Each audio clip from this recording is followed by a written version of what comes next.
अपन बात करते हैं यूसीएम मतलब यूनिफॉर्म सर्कुलर मोशन की बात कर रहा है, and tangent velocity and velocity find out करना। अब यूनिफॉर्म सर्कुलर मोशन का मतलब क्या होता है? पहली बात तो मोशन कौन सा है बेटा? सर्कुलर है और यूनिफॉर्म है, ठीक है, कांस्टेंट मोशन है। Any object moving in a circular path, मतलब मोशन सर्कुलर, तो पाथ कौन से में चल रहा होगा? सर्कुलर में, और उसकी वेलोसिटी या स्पीड क्या होगी? कांस्टेंट होगी। उसी को क्या बोलेंगे अब हम? यूनिफॉर्म सर्कुलर मोशन या यूसीएम भी बोल देते हैं, ठीक है। Also the speed remain the same, the direction of motion. मैंने यहां वेलोसिटी क्यों नहीं बोला? क्योंकि सर्कुलर मोशन की तुम बात करोगे तो यहां स्पीड तो सेम बता सकते हो कि यहाँ की हर पॉइंट की स्पीड सेम है, लेकिन इनकी डायरेक्शन निकालो तो यहां सर्कुलर पाथ पे किसी भी पॉइंट की डायरेक्शन निकाले कि उसकी क्या डालते हैं? टेंजेंट डालते हैं। जैसे इस पॉइंट पे निकालूंगा तो इसकी ये टेंजेंट ऐसे डालूंगा। समझ में आ रहा है? तो यदि मैं वेलोसिटी की बात करूंगा तो मैं डायरेक्शन भी क्या करूंगा बेटा? साथ में मेजरमेंट करूंगा, लेकिन डायरेक्शन, हर पॉइंट की डायरेक्शन क्या आएगी? अलग अलग आएगी। तो यहां सेम क्या नहीं, कांस्टेंट वेलोसिटी नहीं है, ओनली कांस्टेंट क्या है? स्पीड है, ठीक है। सबसे बड़ा कंफ्यूजन यही होता है, वेलोसिटी की कांस्टेंट नहीं है कि हर पॉइंट की वेलोसिटी की डायरेक्शन क्या होती है? चेंज हो जाती है। उसी को अपन टेंजेंट वेलोसिटी बोलते हैं, ठीक है। टेंजेंट वेलोसिटी का मतलब है सर्कुलर पाथ में कोई मोशन कर रहा है, उसका टेंजेंट डाल दो, तो वो टेंजेंट की जो डायरेक्शन होगी वो किसकी डायरेक्शन को रिप्रेजेंट कर रही होती है? उसकी वेलोसिटी को। समझ में आ गया? और हर पॉइंट के लिए तुम्हें पता है टेंजेंट क्या बनेगा? अलग अलग बनेगा। तो मतलब वेलोसिटी की हर पॉइंट के लिए डायरेक्शन क्या होगी? अलग अलग। तो जब भी यूसीएम की बात करें तो कांस्टेंट किसको रखना है? स्पीड को, ना कि वेलोसिटी। नेक्स्ट है सेंट्रीपिटल और सेंट्रीफ्यूगल फोर्स। सेंट्रीपिटल और सेंट्रीफ्यूगल फोर्स कब अप्लाई होते हैं? जब कौन सा मोशन पढ़े? सर्कुलर मोशन, ठीक है। सेंट्रीपिटल फोर्स क्या होगा? The act toward the centre of the circular path, मतलब सर्कुलर पाथ है, सर्कुलर मोशन है, तो सर्कुलर पाथ होगा। कहां लगेगा बेटा? एक्ट टुवर्ड द सेंटर लगेगा, ठीक है। Next, required to keep the object circular motion, और किस लिए लगता है? कि वो ऑब्जेक्ट सर्कुलर मोशन में रहे, सर्कुलर मोशन को छोड़े नहीं। यदि सेंट्रीपिटल फोर्स नहीं होगा, सेंट्रीफ्यूगल फोर्स नहीं होगा, तो वो सर्कुलर पाथ छोड़ के लीनियर मोशन में चला जाएगा। और रियल फोर्स होता है, एग्जांपल के लिए tension in the string in the wrinkling stone. एक रस्सी के पत्थर बांध के आप घुमाते हो तो रस्सी पे जो टेंशन लग रही है वही क्या? उसका बेटा सेंट्रीपिटल फोर्स है। समझ गए? सेंट्रीफ्यूगल की बात करोगे जस्ट इसका अपोजिट है। और एक अपेरेंट फोर्स होता है, act like the centre of the circular path. जैसे आप रस्सी को घुमा रहे हो तो उस जो पत्थर बंधा हो उसको क्या लगेगा? कि वो बाहर की साइड गिर जाएगा कभी भी। ये फील होता है ना कि वो कभी भी बाहर की साइड, जैसे आप गाड़ी को टर्न ले रहे हो तो टर्न लेते हुए आपका बॉडी इस साइड टर्न ले रहे हो तो इस साइड क्या है? उसके अपोजिट डायरेक्शन में क्या होती है? बैंड होगी, झुकेगी जरूर। क्यों? क्योंकि आपको एक फोर्स महसूस होता है वहां, और वो एक रियल फोर्स नहीं होता। क्या होता है बेटा? एक सूडो फोर्स होता है, और उतना ही होता है जितना कौन होता है बेटा? सेंट्रीपिटल फोर्स होता है। Same to same centrifugal force होता है। और एग्जांपल के लिए रोटेटिंग टायर वगैरह जो भी, जैसे ये क्या लिखा हुआ? Mud flying outward from A rotating tyre. जब गाड़ी को आपकी गाड़ी के टायर पे मतलब गंदगी लगी हुई है और आप उसको सर्कुलर पाथ में घुमाओ, मतलब कुछ बैंड करो गाड़ी को और फिर चलाओगे, तो क्या भगाती है वो पीछे? मिट्टी आपको साफ साफ दिखेगी। वो क्या भगा रही है? मिट्टी है। उस पर जो गंदगी लग रही है वो क्या होगी? बाहर की तरफ फेंक देती है। अरे फेंकती है ना। टायर के ऊपर जो लगा हुआ होता है ना प्लास्टिक का, जो भी आप देखना, वो उस पे मिट्टी किसकी वजह से आती है? क्योंकि सारा मड पे क्या लग रहा होता है? अपना सेंट्रीफ्यूगल फोर्स लग रहा होता है, और वो छूटता जाता है टायर से। नेक्स्ट बात करें फ्रिक्शन की। दो सरफेस कांटेक्ट में आती हैं, तो दो सरफेस जब भी कांटेक्ट में आते हैं, कोई भी सरफेस परफेक्टली क्या नहीं होती? स्मूथ नहीं होती। मतलब मैं इसको बेसिकली अपने हथेली को भी देखूंगा तो जैसे क्या है? इर्रेगुलर सरफेस होती है।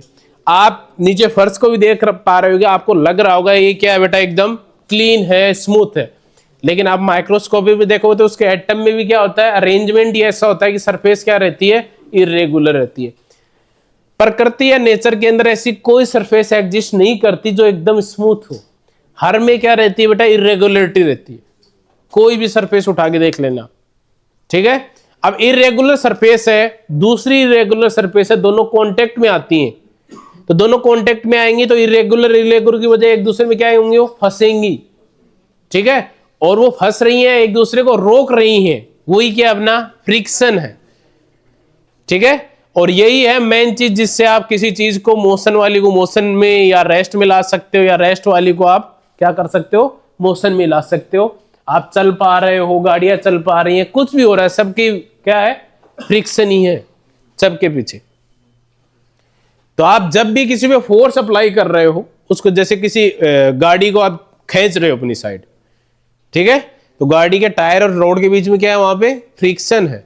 आपको उससे ज्यादा फोर्स लगाओगे तभी गाड़ी क्या बेटा चलना स्टार्ट करेगी, समझ गए। तो ये हमेशा किसका क्या करता है, friction of force that oppose करेगा, हमेशा किसका बेटा, रिलेटिव मोशन का अपोज कर रहा होगा। और मतलब इससे ज्यादा ही आप उसको फोर्स दोगे तभी आपकी जो ऑब्जेक्ट है वो मोशन में आता है, या मोशन में हो आपको उसको रोकना है तो फ्रिक्शन फोर्स से ज्यादा क्या फोर्स अप्लाई करोगे तभी वो रुक पाएगा, नहीं रुकेगा नहीं, समझ गए। नेक्स्ट अपन बात करते हैं काइनेटिक विथ स्टैटिक्स।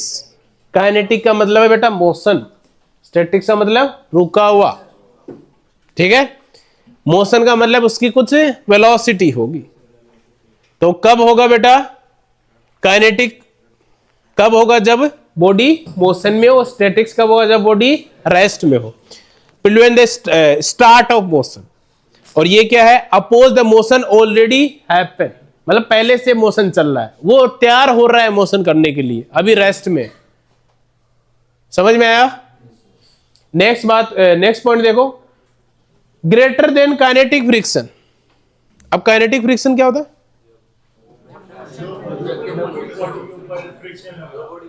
जब जो बॉडी मोशन में हो और उस पे जो फ्रिक्शन अप्लाई हो रहा है उसको अपन क्या बोलते हैं, काइनेटिक।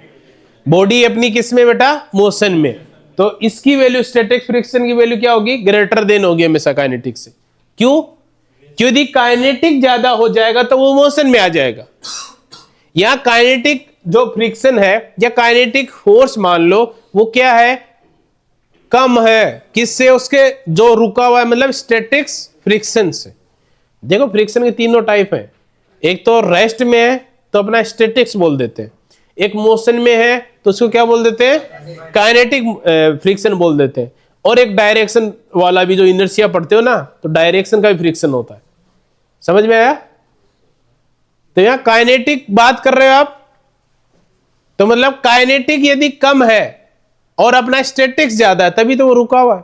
यदि काइनेटिक ज्यादा हो गया तो क्या हो जाएगा, मोशन में आ जाएगा, ठीक है।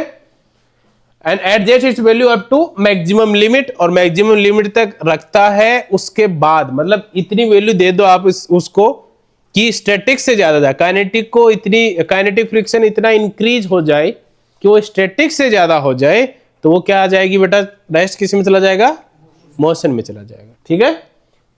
काइनेटिक का सेम वो का वही है, बॉडी मोशन के अंदर होगी, अपोज करेगी मोशन को, या मोशन चल ही रहा है मतलब रेस्ट को अपोज करती है, इनर्शिया अप्लाई कर दो, बेसिकली यही बात है। Next, smaller than statics friction. Smaller than statics friction, smaller static friction बताओ, या मेरे काइनेटिक फ्रिक्शन में बड़ा कौन सा होगा, काइनेटिक फ्रिक्शन पढ़ रहे हैं अपन, तो इसमें बड़ा कौन सा होगा, कैसे, एक जना बोलो, स्टैटिक फ्रिक्शन मोशन को अपोज कर रहा होता है। हाँ, तो अगर किसी ऑब्जेक्ट को मोशन में लाना होगा तो एक पर्टिकुलर स्टैटिक फ्रिक्शन की वैल्यू जो है उससे ज्यादा ही उसको देना पड़ेगा, तभी वो मोशन में आ पाएगा।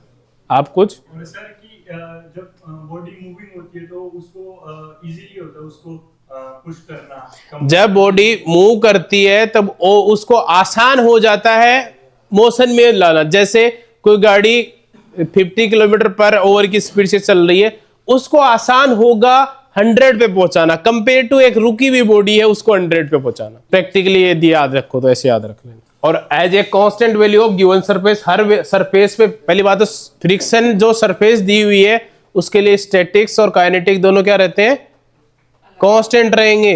अलग अलग तो वैल्यू रहेगी, सेम नहीं बता रहा मैं, लेकिन एक सरफेस आपने फिक्स कर दी, ठीक है, उसके लिए जो फ्रिक्शन है वो क्या हो जाता है, फिक्स हो जाता है कि इससे ज्यादा ही फोर्स लगाओगे तब ये चीज मोशन में आ पाएगी।